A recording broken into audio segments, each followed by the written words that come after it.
السلام عليكم ورحمة الله وبركاته. أعزائي سيداتي آنساتي ساداتي، أهلا بكم. النهاردة إن شاء الله هنتفرج مع بعض على خان الخليلي، هنتفرج مع بعض على سوق العتبة، وهنتفرج مع بعض كمان على مسجد الحسن والحسين. بس طبعا قبل ما نتفرج على المسجد وعلى خان الخليلي وعلى سوق العتبة، أول حاجة لازم نعملها في البداية إن إحنا نصلي الظهر هناك في الحسن والحسين عشان ربنا يفتحها علينا كده وعليك بإذن الله. وبعد كده نتفرج مع بعض على خان الخليلي.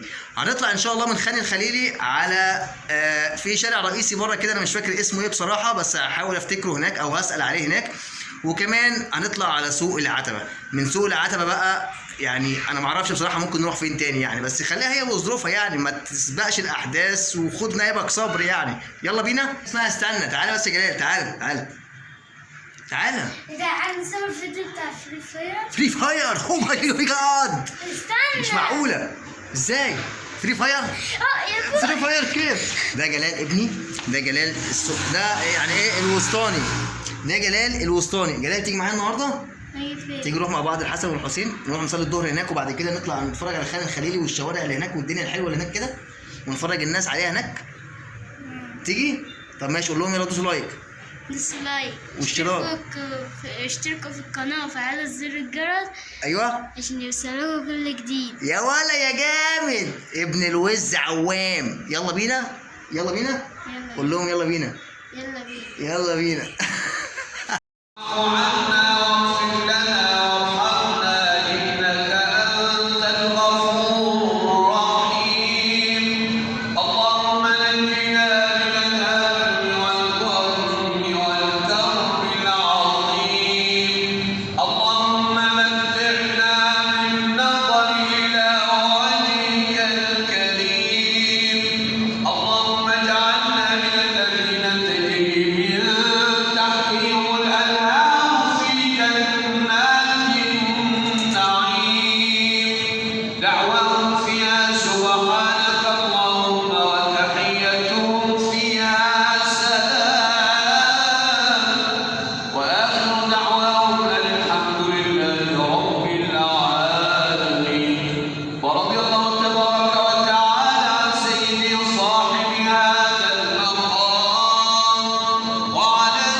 قريت الفاتحة ولا لسه؟ طب الحمد لله. كده انا لسه خارج من مسجد الحسن والحسين، ودلوقتي انا داخل على خان الخليلي. ده مطعم كشري.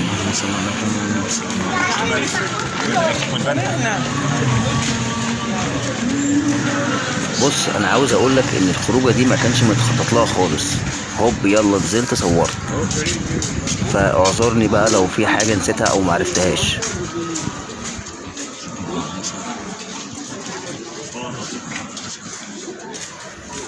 خان الخليلي عمره 600 سنة. خان الخليلي واحد من أقدم الأسواق في أنحاء المحروسة والشرق الأوسط تماً. بقول لك إيه؟ ما تقولش حاجة.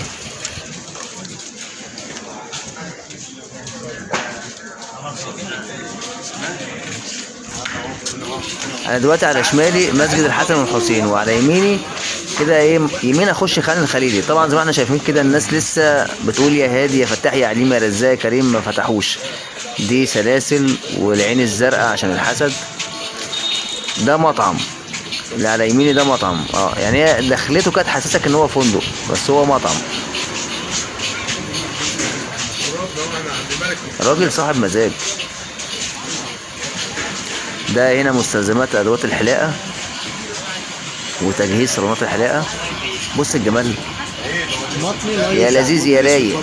مش موجود والله. بص حاجات تحفه. بص فراعنه. بص يعني اللي عمل الكلام ده فنان. المصريين والاجانب بيحبوا خان الخليلي، خصوصا مسجد الحسن والحسين. تحس كده ان في بركه في المكان. دي يعني ايه زي مستلزمات قهوه كده بس حاجات راقيه. بص الشاش، دي شاش. بص الرصه جميله، هرم معلم اللي راصصها بصراحه يعني. على فكره انت لازم تنزل تتفرج بنفسك على خان الخليلي، صدقني هتنبسط جدا. يعني مش لازم يكون معاك فلوس او تشتري يعني. ده محل بقى العرايس والشباشب، كلها حاجات بالرسم الفرعوني. دي شنط برضه اهي، ودي سجاجيد. هنا عبايات، طربوش. ده كافيه اللي على اليد الشمال. بص النقش على الصواني، كل دي اعمال يدويه. دي حظاظات، نظارات، ساعات. انا بجد فرحان اني بصور هنا في خان الخليلي. برضو انت مهما كان بتتفرج من ورا الشاشة، انما انا بتفرج لايف فيس تو فيس. بص في الجمال. دي خواتم دي. هنا بقى والله انا فاهم السؤال بقول لي سامع السوق وحش انا عامل زي والله ما استفتحتك انا لسه انا جايب لي زمان يا باشا هتستفتح دلوقتي والله. قول يا رب. سامح لمح صباح الفل. هنا شنط ومحافظ. بص الجمال. معلش اعذروني لو الصورة بتقطع.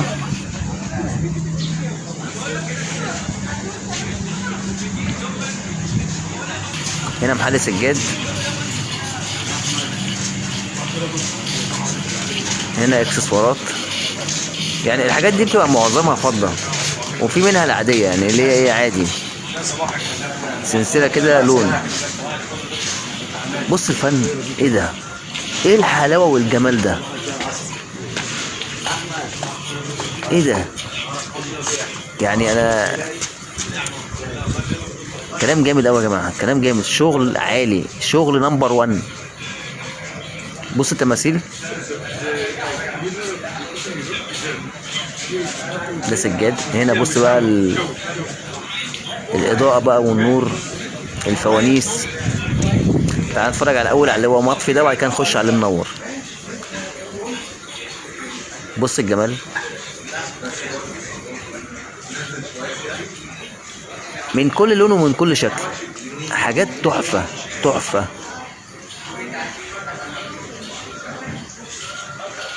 بص بقى وهم منورين.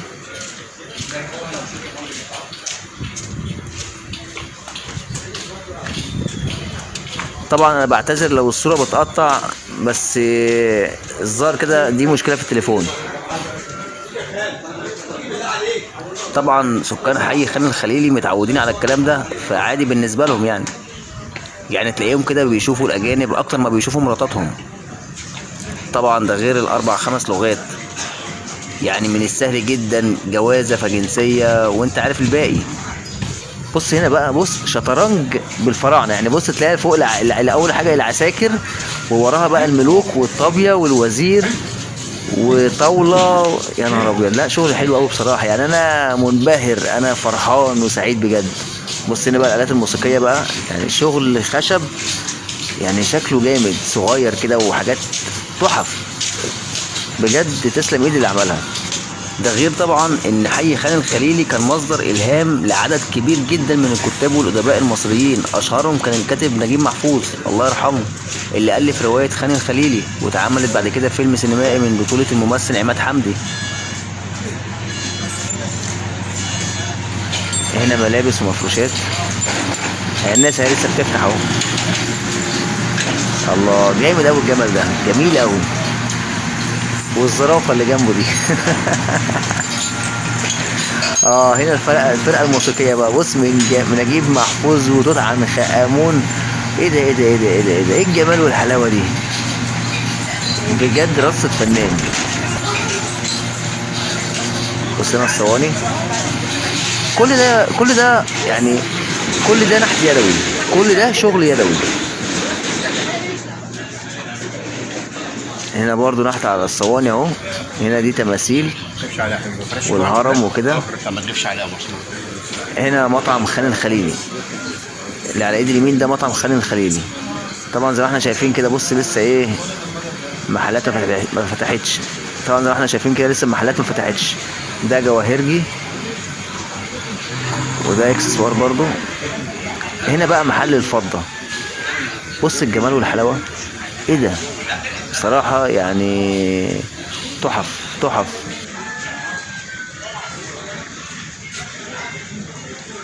بص هنا برضو دي اسطوانات،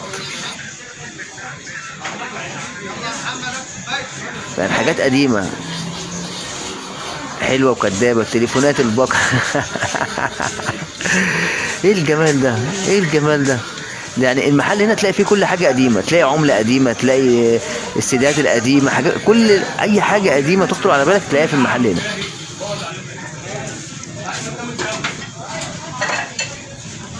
واحد من جاي ده رئيس الزمالك.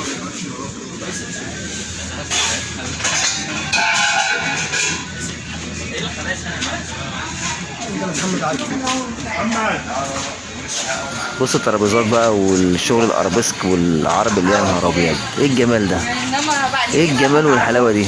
الله الله، مش فاكر اسمه ايه بصراحه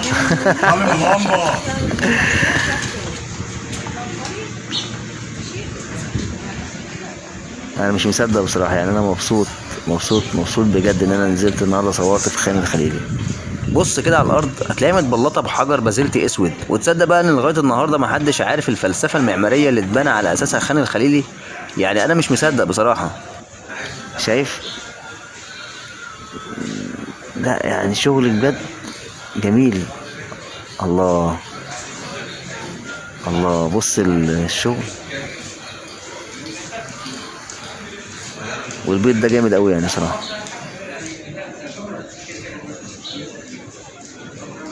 دي طاوله، وهنا يعني انا نفسي اخش جوه اصور من جوه بصراحه يعني، بس هي لا الكاميرا هتساعدني ولا الراجل هيرضى بص الله. بس اللي انا حاسه وعارفه ان مفيش امتع من المشي على رجلك داخل ازقه وحواري، يعني محتاجه العبقريه في فك الغازها. واذا ذكرت العبقريه ذكر العبد لله. ان شاء الله هنفك العمل اللي معمول لها. حاجات جميله. بص الاضاءه، يعني حتى الاضاءه في النهار، يعني بص الدنيا نهار اهي برضو، لسه بقول لك ما فتحتش يعني. انا دوبك صليت الظهر وطلعت على طول.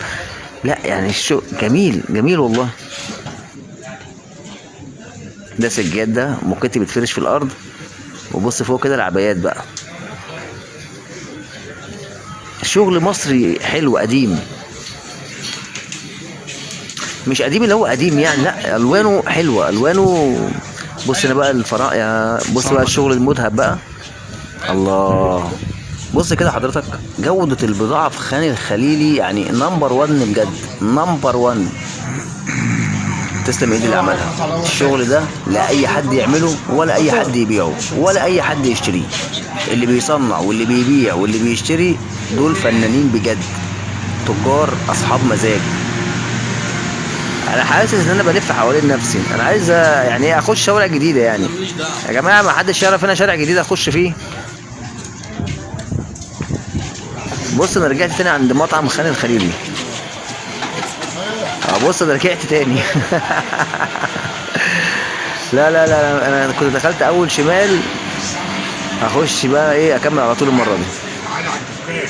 انت تعرف ان تجار الخان خبراء في فن البيع؟ خدت بالك انت من خبراء مد الالف ده يا باشا؟ وارثين التجاره والشطاره عن الاجداد. يعني بالنسبه لي انا كان اخري العب بيلي، وكان طموحي اني اعمل طياره ورق. يعني انا مثلا دلوقتي نفسي اسال على حاجه بس خايف اسال يعني لان انا عاجبني كل حاجه، فهيبقى من السهل جدا اقناعي، فهشتري واروح ماشي. بص الجمال هنا، بص بقى الرق والطبلة جميل جميل. الله، بص الآلات الموسيقية لعب الأطفال بقى ولا جميلة والله. أم كلثوم 5 متر. يا سلام، شغل نحاس. السلام عليكم يا رجالة. بص هنا كده لسه محدش فتح لسه. جاي بدري انا النهارده، جاي بدري. انت تعرف ان حي خان الخليلي هو واحد من 38 سوق كانت متوزعه ايام المماليك على محاور القاهره؟ يعني مثلا الشارع اللي انا فيه ده او الخان اللي انا فيه ده في وسط المدينه ايام المماليك. يعني انا مش عارف اجيبها لك ازاي بصراحه.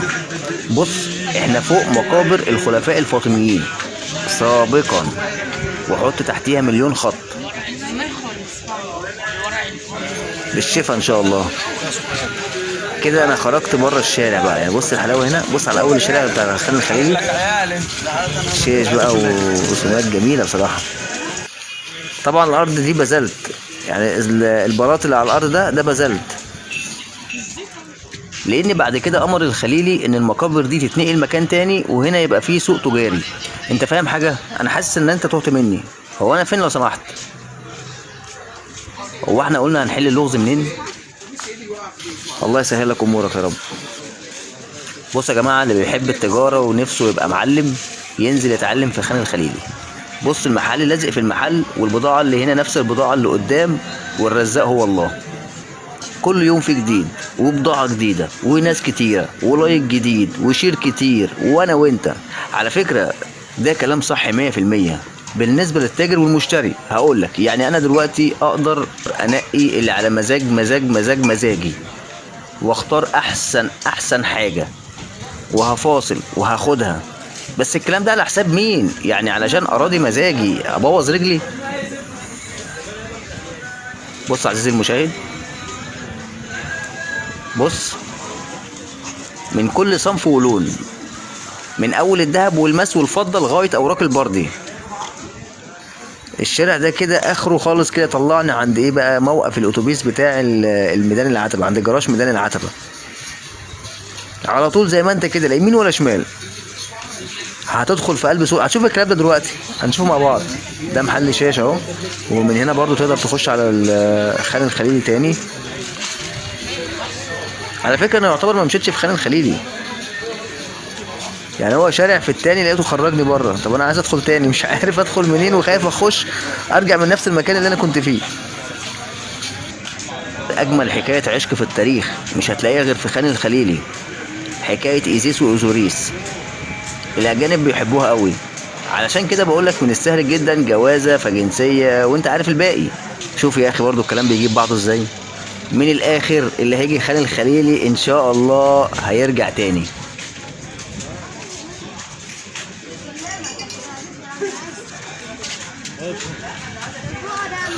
يعني بصراحة أنا مش عارف أتكلم عن إيه ولا أقول لك أنا جنبي إيه هنا ولا هنا إيه. الحاجات كتيرة بصراحة وأنا عجباني أوي. يعني أنا بسم الله ما شاء الله. بص، ده محل سجادة دوت وحاجات عربي. هنا محل اكسسوار. ده بازار برضو كده، ده بازار برضو.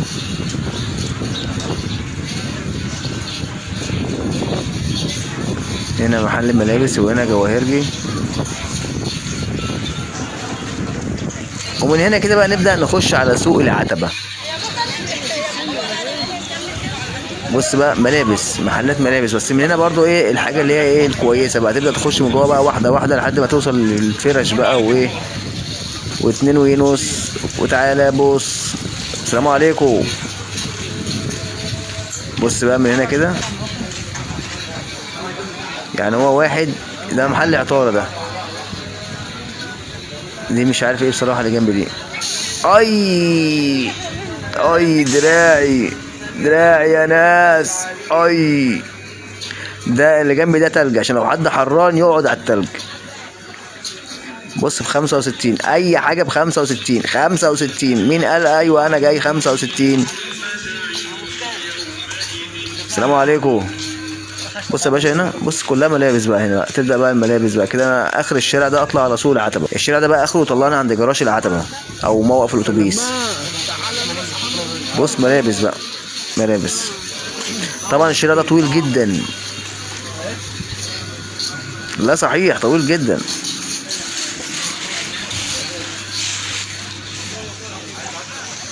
بص كلها ملابس. 65 50.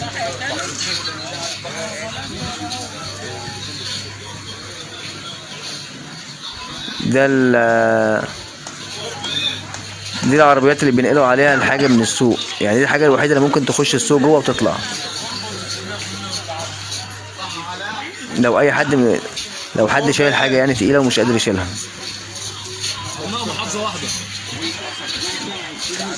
ده اكسسوار حريمي برضه، سلاسل وغوايش.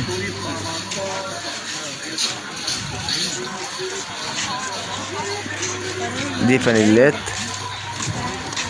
ترابيزات بقى. ونخش بقى على ايه؟ الملابس بقى. واتنين وينوس وتعالى بص اهو، اي عباية ب55. صدقت؟